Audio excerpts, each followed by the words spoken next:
Hello வியூவர்ஸ்க்கான பதில். Protein powder எடுத்துக்கிட்டாதான் weight loss ஆகுமா? அப்படி கிடையாது.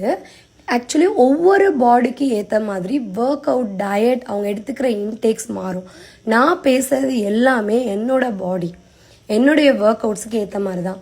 ஸோ நான் ப்ரோட்டீன் பவுடர் எடுக்க ஆரம்பித்தது இப்போ ரீசண்டாக தான். பிகாஸ் ஏன் அப்படின்னா ப்ரோட்டீன் இன்டேக் கண்டிப்பாக வெயிட் லாஸில் இருக்கணும். அதுவும் ஸ்ட்ரென்தனிங்லாம் பண்ணும்போது நம்ம நல்ல வெயிட் தூக்கிட்டு நம்ம எவ்வளோக்கு எவ்வளோ ப்ரோட்டீன் எடுத்துக்கிறோமோ அவ்வளோக்கு அவ்வளவு நம்மளுடைய வெயிட் லாஸுக்கு சப்போர்ட் பண்ணும். அதே மாதிரி ரீகெயின் ஆகாமல் இருக்கிறதுக்கும் சப்போர்ட் பண்ணுது. அவ்வளோ முக்கியம் ப்ரோட்டீனும் ஃபைபரும். இந்த நட்ஸு, சீட்ஸு இதெல்லாம் நான் ஏன் எடுத்துக்கிறேன் அப்படின்னா, நம்மளுடைய தசைகள்லாம் இருக்குது பார்த்தீங்களா, இதெல்லாமே நம்ம மசில்ஸ் எல்லாமே இன்னும் நல்லா ஸ்ட்ராங் ஆகும். அவ்வளோ வெயிட் போடும்போது எந்த டேமேஜும் ஆகாமல் இருக்கிறதுக்கு நட்ஸு, சீட்ஸு இதெல்லாம் எனக்கு சப்போர்ட் பண்ணுது. ஸோ நான் என்ன பண்ணுறேன் அப்படின்னா, ஒன்ஸ் ப்ரீ ஒர்க் அவுட்டாக காலையில் ஜிம் போகும்போதே ஒரு பிளாக் காஃபியோ இல்லை நெல்லிக்காய் ஜூஸோ இல்லை டீடாக்ஸ் ட்ரிங்க்கோ எடுத்துக்கிட்டு கொஞ்சம் நட்ஸு சாப்பிட்டுக்கிறேன்.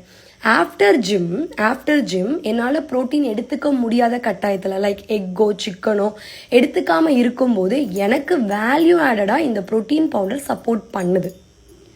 ஸோ அது கூடவே நான் இன்னும் எம்மையாக டேஸ்ட்டாக, உங்களுக்கு தெரியும் நான் செம்ம ஃபுட்டி. எனக்கு எல்லாமே டேஸ்ட்டாக இருக்கணும், எம்மையாக இருக்கணும், ஃபில்லிங்காக இருக்கணும்.